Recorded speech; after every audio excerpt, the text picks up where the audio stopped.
Hello everyone, this is Pritam Shah and welcome to my YouTube channel Cognitive Coders. So today in this video we'll see one real-time scenario of PySpark. Okay, that is how to display most recent updated data. Okay, so what it is happening. So in real-time scenario basis, so first come to our main ID. Okay, so workspace. In our workspace I have created one data set. Okay, so basically what happened in real time scenario it is happening. Suppose this is a student or any kind of athlete, any athlete serial list. Okay, points table list or something like that. Okay, so uh, so Rahul was in serial number 1. Okay, based on his playing capability or their performance on 14th, but on 15th Virat replaced Rahul. Okay, he got the serial number 1. Okay, तो ये basically क्या हो रहा है। राहुल राहुल पहले एक number पे था 14 को, 15 को विराट एक नंबर पे चला आया। सेम केस ईशान के लिए भी सेम हुआ, दूसरे नंबर पे था। Ishan was in number two batsman. Okay, number two bowler और batsman, whatever you think. Okay, on 24 Feb को, पर 25 फरवरी को शुभमन ने उसको रिप्लेस कर दिया।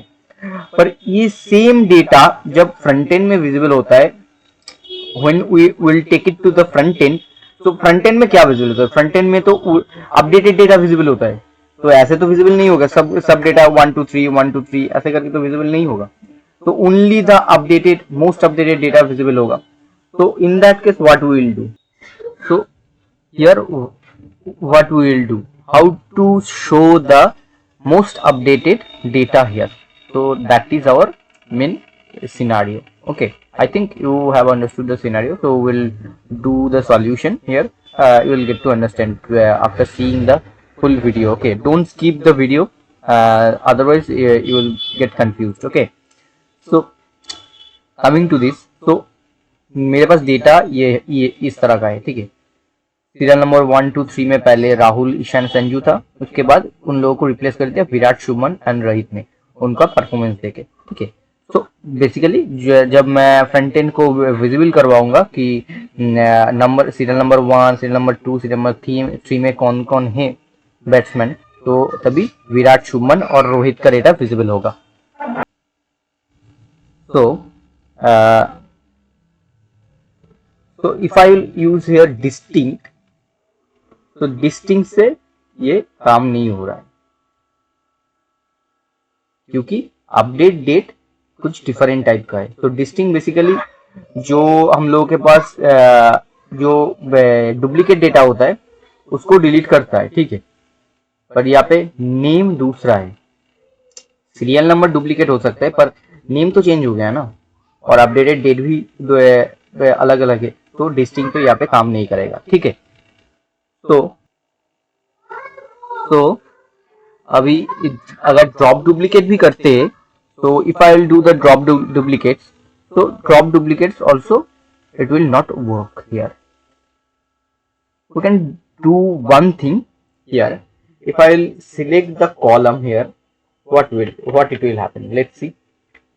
तो ड्रॉप डुप्लीकेट का ऑलरेडी मैंने एक पूरा सेपरेट वीडियो मैंने अपने प्लेलिस्ट में डाल के रखा है, जाओ और यहाँ पे देख लो। ठीक है, आप लोग जा सकते हो, यहाँ पे देख लो। ठीक है, मेरा ये प्लेलिस्ट में है। यहाँ पे जो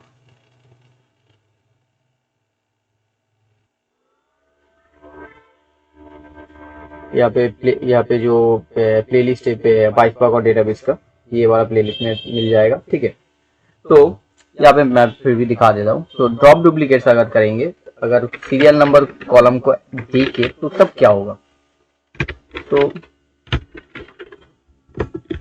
SL column, SL number, okay, SL number को देके अगर if I do the drop duplicate operation, then what it will do,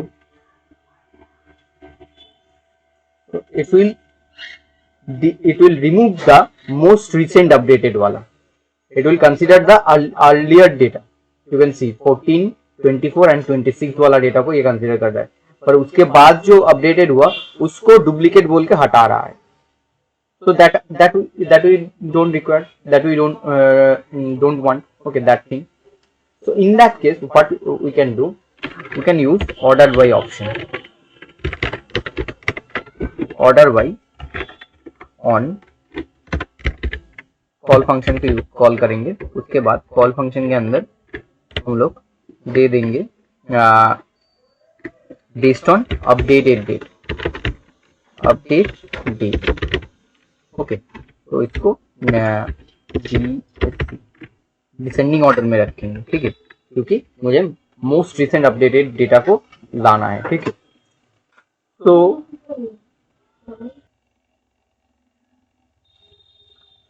यहाँ पे डिसेंडिंग ऑर्डर को चला के हम लोग मोस्ट रिसेंट अपडेटेड वाला को भी लेंगे. ठीक है, तो पहले तो मुझे कॉलम फंक्शन को इंपोर्ट करना पड़ेगा. from PySpark dot SQL dot function import call. Okay, call को मैंने इंपोर्ट कर लिया.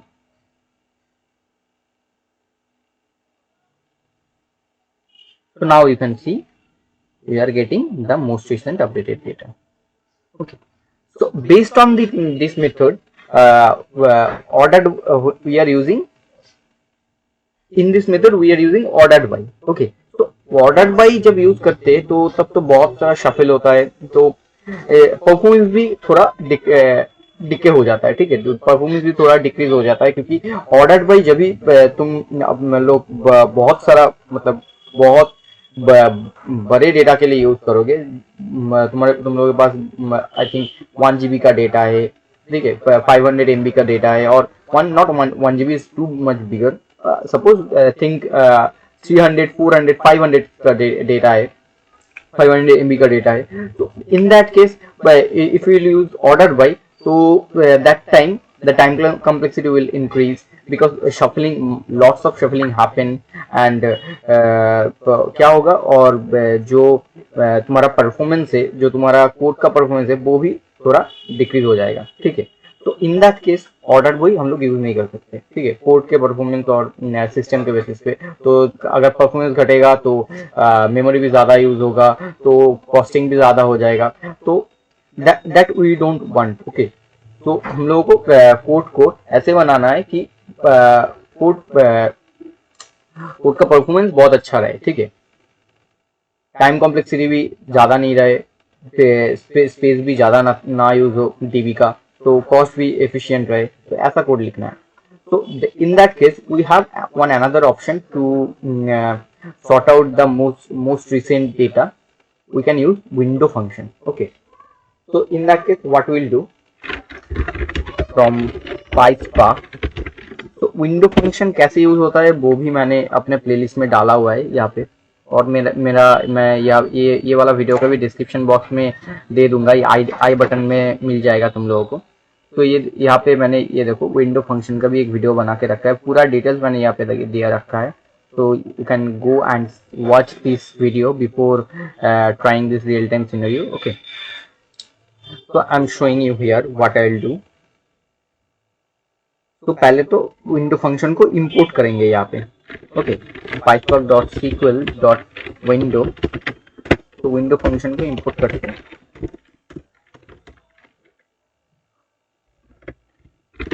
विंडो कैपिटल में W. ठीक है, उसके बाद और एक फंक्शन को इंपोर्ट करेंगे, PySpark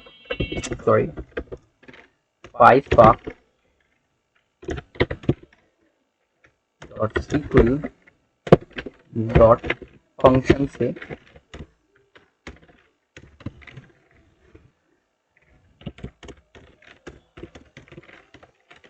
इंपोर्ट करेंगे रो नंबर को. ठीक है, so now what we'll do, we'll create one new data frame with one new column. With column को यूज करेंगे यहाँ पे, will use here with column method. तो विद कॉलम मेथड में एक न्यू कॉलम आईडी देंगे, उसका नाम होगा रो आईडी, जो अपना जो रियल टाइम बेसिस में डेटा आ रहा है, जो मोस्ट रिसेंट डेटा होगा उसको नंबर 1 पे रखेगा, जो उसके बाद जो डेटा होगा उसको नंबर 2 में रखेंगे, ऐसे करके आएगा। ठीक है, मैं दिखाता हूँ, दिखाने के बाद ही समझ में आ जाएगा कैसे हो रहा है। रो नंबर को यहाँ पे मैंने ले लिया। तो रो नंबर किसके ऊपर होगा, यहाँ पे विंडो फंक्शन का यूज आता है। तो ओवर, तो मैं यहाँ पे ओवर को यूज करूंगा। ओवर एक विंडो क्रिएट होगा, तो सीरियल नंबर के ऊपर एक विंडो क्रिएट होगा। तो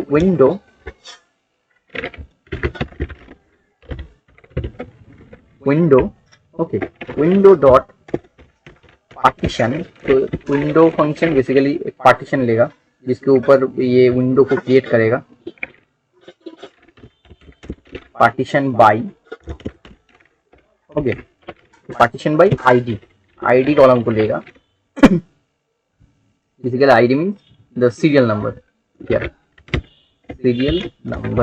ओके। एंड उसके बाद मैं ऑर्डर बाई कैसे करूं, ऑर्डर बाई को मुझे करना पड़ेगा, order by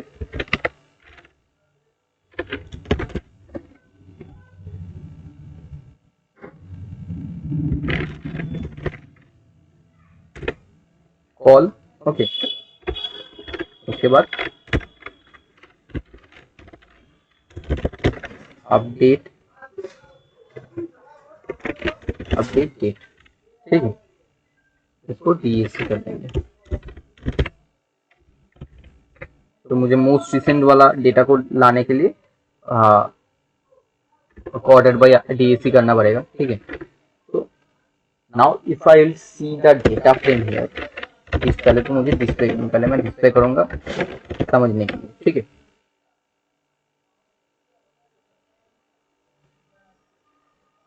now you can see, तो विराट का डेटा पहले आ गया है, जो मोस्ट रिसेंट अपडेटेड डेटा है उसका 1 करके आ गया। तो मैंने सीरियल नंबर के ऊपर अपना विंडो क्रिएट किया, तो ये सीरियल नंबर के ऊपर कंसिडर किया 1 और 2। जो पहला डेटा है उसको 1 दे दिया, जो दूसरा डेटा है, जो ओल्ड डेटा है उसको 2 दे दिया, ठीक है। सेम केस यहाँ पे भी हुआ, यहाँ पे भी सीरियल नंबर के ऊपर दोनों विंडो क्रिएट हुआ। तो it will not consider the name because name has also change. So serial number के ऊपर जो मोस्ट रिसेंट है उसको 1 किया, जो ओल्ड है उसको 2 किया। तो अभी हम लोग बहुत इजीली कंसिडर कर सकते हैं कि हम लोगों का नया डेटा क्या है। तो अभी अगर फिल्टर यूज करें, display df dot filter, filter को यूज करें तो फिल्टर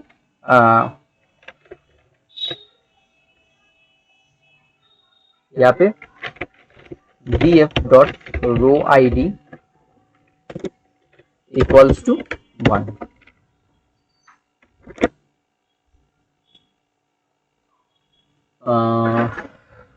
equals to 1 I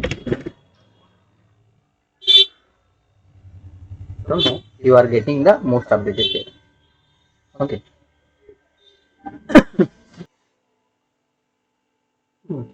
तो ऐसे करके तो हम लोग मोस्ट रिसेंट अपडेटेड डेटा को यहाँ पे ला सकते हैं, ठीक है। अगर तुम्हें ओल्ड डेटा भी चाहिए तो ओल्ड डेटा के लिए भी ऐसे कर सकते हो, df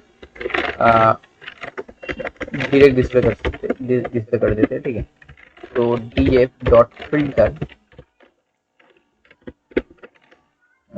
उसके बाद df डॉट सीरियल नंबर, वो वाला कॉलम क्या था, row ID dot row ID greater than 1।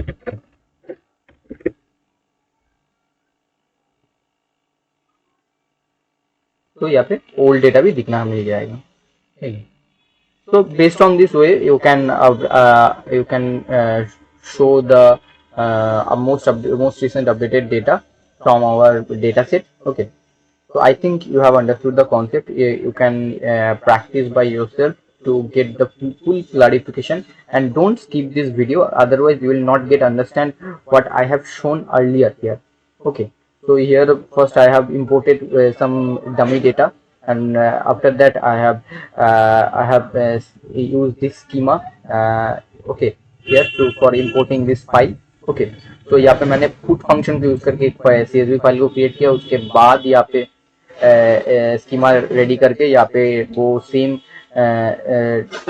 Location से वो वाला फाइल को कॉल किया और डेटा को इंपोर्ट किया। ठीक है, तो उसके बाद बाकी सब ये एक्टिविटी परफॉर्म किया। Okay, I think you have understood the concept. Okay, if you like this video, please do like, share and subscribe, and also please go this PySpark wala main functions. Okay, these functions are very much useful for learning the data engineering. Okay, so and also please support us, please like, share and subscribe our channel. Please support us, your guys support is really much required. Okay, thank you for watching this video. Bye.